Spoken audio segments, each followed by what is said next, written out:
सुनसान रास्ते और एक ऐसी हवेली जहाँ हवाओं में भी मौत का सन्नाटा है।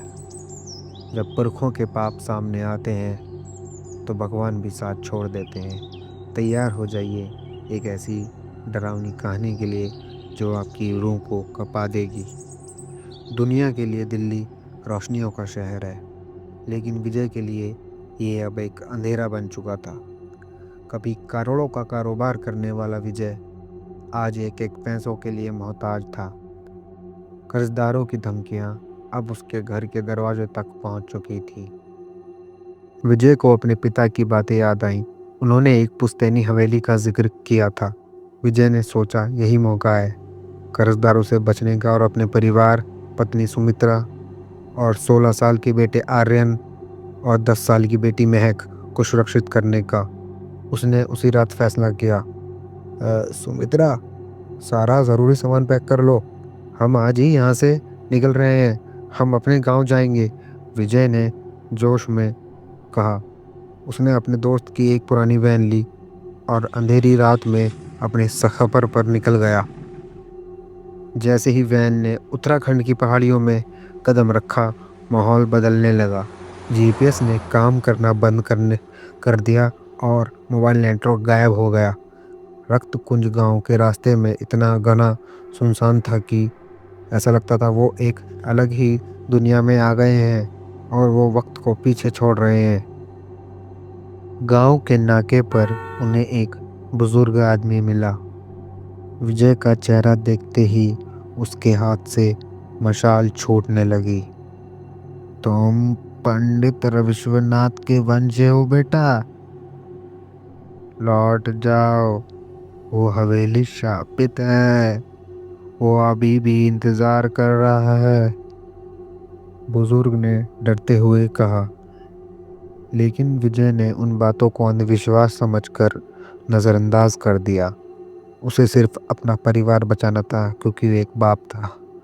लेकिन जैसे ही उसने हवेली के सामने पहुंचा, उसकी रूह कांपने लगी। हवेली विशाल थी, लेकिन उस पर काली बेलें लिपटी हुई थी। उसमें से एक अजीब सी सड़ी हुई महक आ रही थी। हवेली के अंदर कदम रखते ही दरवाज़ा अपने आप जोर से बंद हो गया। आर्यन ने कुछ महसूस किया कि दीवारों पर अजीब से संस्कृत श्लोक लिखे हुए हैं जो खून की तरह है। रात को सबसे छोटी बेटी महक नींद में चलने लगी। वो हवेली के बेसमेंट की तरफ जा रही थी, तभी उसे विजय ने पकड़ लिया और बोला, तुम कहाँ जा रही हो? उसने देखा कि महक की आंखें सफ़ेद हो चुकी थी और वो मुड़ते ही उसकी तरफ बोली, जो जो उसकी आवाज़ एकदम मर्दाना थी, मेरा अंश वापस आ गया, मेरा ज्ञान वापस आ गया। विजय ने बेसमेंट में एक पुरानी पोटी देखी। उसे पता चला कि उसके परदादा अमर होने के लालच में एक बुरा रास्ता चुना। वो एक बहुत बड़े विद्वान थे, लेकिन अपने ज्ञान के घमंड में वो ब्रह्म राक्षस बन गए। उन्होंने उन्हें मुक्ति के लिए अपने वंश के ही किसी मर्द के शरीर की ज़रूरत थी। विजय को एहसास हुआ कि कर्ज में डूबना और उसका यहाँ आना कोई इत्तेफाक नहीं था। ब्रह्म राक्षस ने उसे हर तरफ से बर्बाद किया और यहाँ पर लाकर पटक दिया। अचानक हवेली की दीवारों से एक भयानक परछाई निकली। वो ब्रह्म राक्षस ही था। उसने उसके बेटे आर्यन को अपनी गिरफ्त में ले लिया। मुझे मेरा जिस्म चाहिए, या फिर मैं इस वंश को आज ही खत्म कर दूंगा। राक्षस की आवाज़ पूरे हवेली में गूंजने लगी।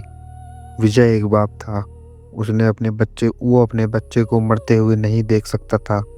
उसने फैसला किया और उस राक्षस से कहा, मेरे मेरे बेटे को छोड़ दो, मेरा शरीर ले लो, मैं अपना ज्ञान और अपना जिस्म तुम्हें सौंपता हूँ। मंत्र पढ़े गए और एक काला धुआं विजय के अंदर समाने लगा। विजय की हड्डियां टूटने लगी आवाज़ें आने लगी। उसने आखिरी बार सुमित्रा से कहा, भागो यहाँ से, मुड़कर मत देखना सुमित्रा। सुमित्रा बच्चों को लेकर वैन में बैठी और वहां से भागी। पीछे मुड़कर देखने पर हवेली की बालकनी में एक शख्स खड़ा था। वो विजय ही दिख रहा था, लेकिन उसकी आंखें लाल अंगारों जैसी चमक रही थी और उसके चेहरे पर एक डरावनी मुस्कान थी। ब्रह्म राक्षस को एक नया शरीर मिल चुका था। विजय अब विजय नहीं रहा, वो इस सदी का नया शैतान बन चुका था। हेलो दोस्तों, ये मेरी आज की नई कहानी थी।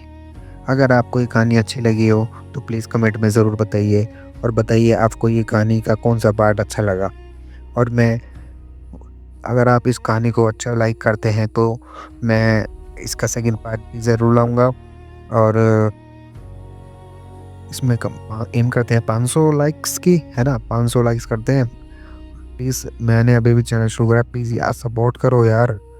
मैं अच्छी स्टोरी लाऊंगा, काम करूंगा, और अच्छी मेरे पास तो बहुत मसाला है। प्लीज़ इसे 500 लाइक करवाइए, थोड़ा सपोर्ट करिए। मैं इसलिए सेकंड पार्ट लेके आता हूँ। Bye bye. हर हर महादेव।